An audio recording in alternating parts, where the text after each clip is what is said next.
Hi guys. Well, I thought I'd spend the day in the woods today. Why not? It's always a complete joy to be here. And I'm just going to have a general forage and have a brew up using my Nano Firebox that I was given for Christmas, that I'm enjoying using. So I hope you can join me.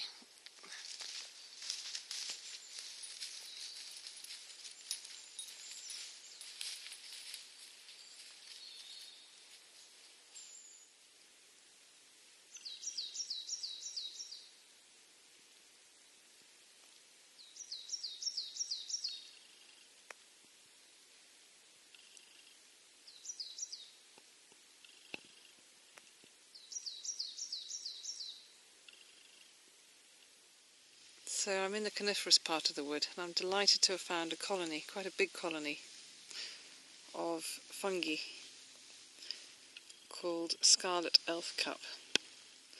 And they are pretty magical. Look at that red, absolutely amazing. They're a winter fungi, and so they sort of come out in December, January, February. I'll give you a scale in terms of kind of what size they are. They are edible. They don't taste of much, and don't take my word for it. Please always double check before you eat any fungi, especially red ones, which tend to be poisonous anyway. But you can see they've really colonised this rotten wood right through. Let's see. Anyway, I'm really glad I found these. They're so pretty. So here's some deer tracks. I've heard quite a lot of deer moving about in the woods today. And, oh, Sky's put some more tracks there. And anyway, these deer tracks clearly cross the stream here.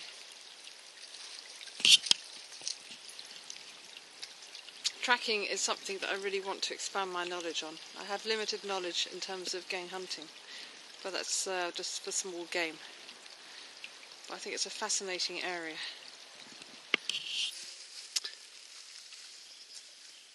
Here's some old bracket fungus, which I believe is called artist bracket. And on the underside you can see I'm not sure if you can see it, but it's a kind of browny orange.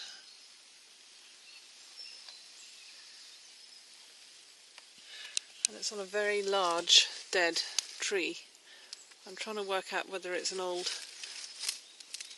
oak tree by looking at the bark, but I'm pretty sure it is because there's quite a few oak trees around here and beech. But you can see it's pretty huge.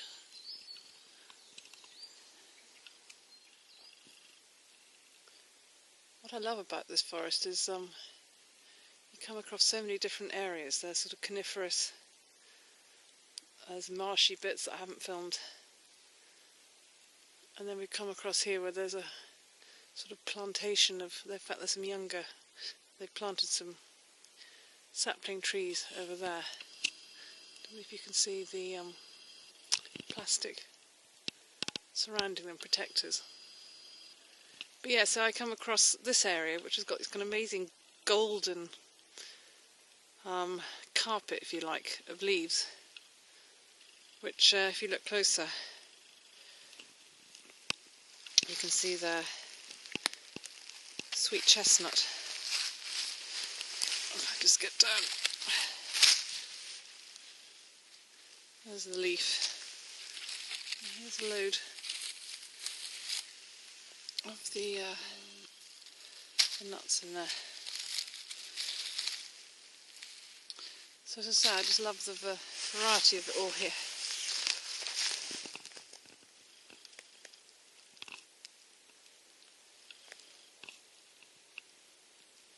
Right, let's crack on. I've just found a nice little cluster of cramp balls. They're also known as Alfred's cake. The story behind that is that in years gone by, King Alfred was running away and escaping from the Vikings, and he took refuge in a peasant woman's cottage. Now, she was baking some cakes at the time, and she asked him to keep an eye on them while she went and did tasks outside. However, he was rather distracted, had other things on his mind. So when she returned, she found that the cakes were as black as anything and burnt to a crisp. And he was rightfully scolded. Anyway, that's the story behind why these are called King Alfred's cake. Now, these ones seem a little bit too soft. There, you can see they're too squishy to harvest. But I found one over here on this branch, this fallen branch, which is huge. And I'm going to see if I take that off. Now that, I think, will dry out well. If I scrape it back to the rings underneath, or even split it, that'll last me for ages. And I can put the ferro rod to it and get a spark and an ember on it. So that's a good find. I'm always on the lookout when out in the woods for material to use as tinder, and today I need to get some for my lighting of the fire in the Nano Firebox. Anyway, I've come across this birch bark. It's kind of wafer thin and it peels off really easily. So I'm going to pop that in my pocket and harvest some more here. I'd never cut the actual bark itself, because on a living tree it'll just scar it and it'll damage it. So, as I say, there's loads here. I'll put this in my pocket.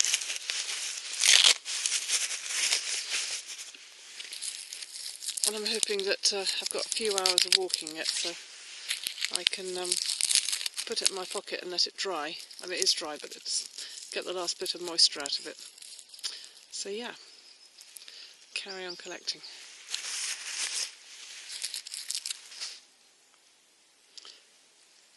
I found some wild honeysuckle on a tree, and if I didn't have loads of birch bark in my pocket now, I could use this to add to my tinder. It's nice and dry, so it's quite a nice find. There's quite a lot of this in this part of the woods, I found. It goes all the way up.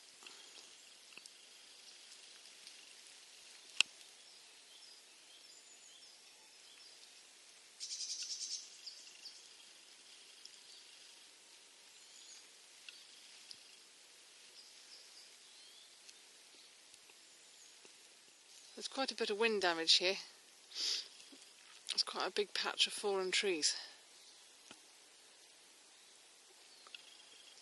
Anyway, I think it's I'm getting thirsty. I've been walking now for a few hours, so I guess I'm going to set up the Nano Firebox and have some coffee.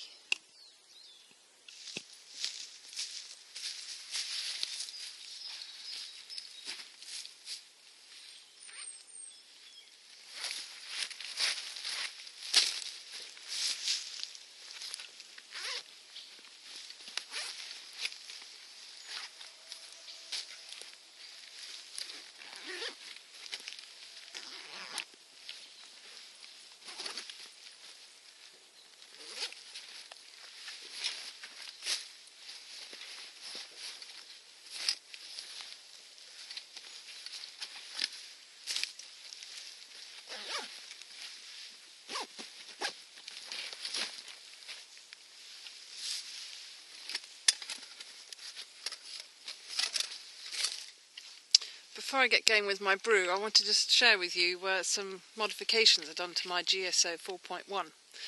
I sent it off to the guy at Dorset Woodland Blades, and my request was to add a Kydex ferro rod holder, which is brilliant, and also on the sheath, I'll just put that back on, I wanted to get a dangler, because I did find that the GSO rode quite high on my belt, or the sheath did.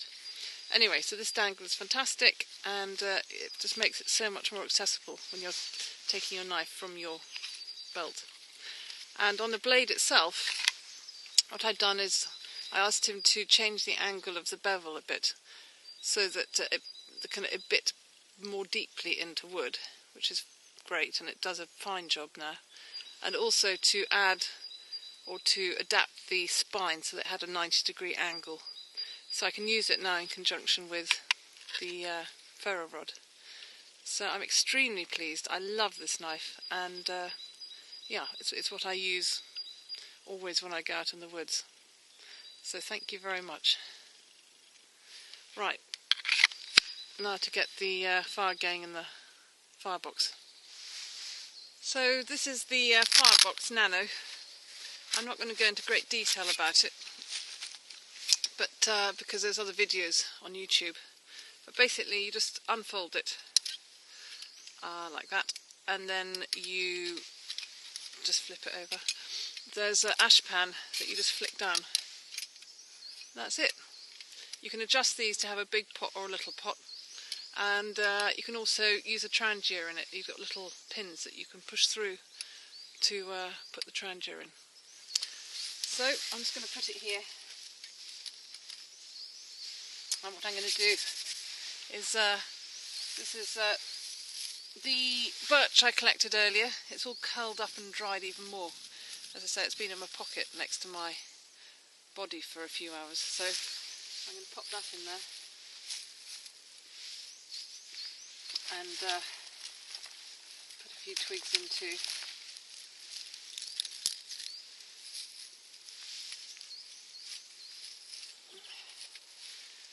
A little bit on top, and then I'll see if I can get it to take a spark.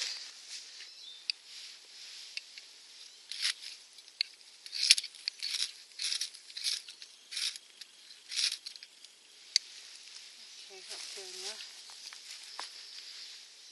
Get it to catch a bit more.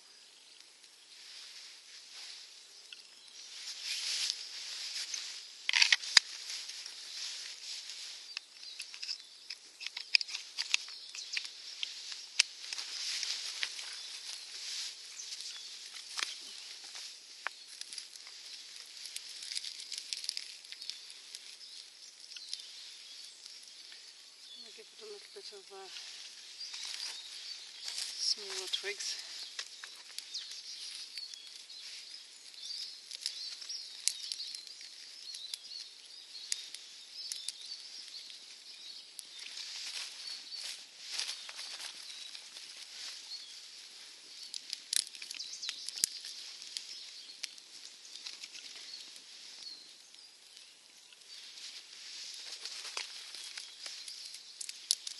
So I'm just going to let that build up a bit and sort of get some heat going in it, and then I can add the pot and then start to feed it through the side, just through. Put these out of the way. Oh, nice, that's warm. Just through there at the bottom, and then I can add bigger ones as and when.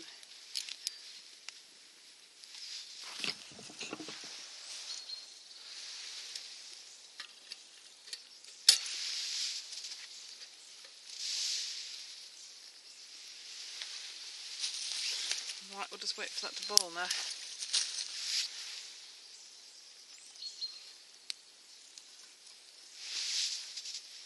You just keep feeding it in through the sides.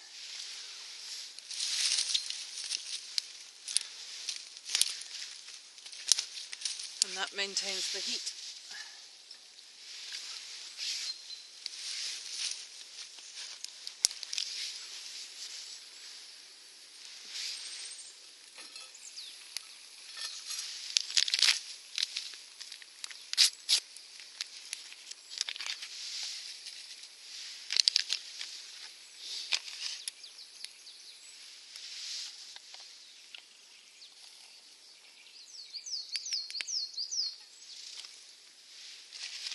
That took about, just to give you an idea, about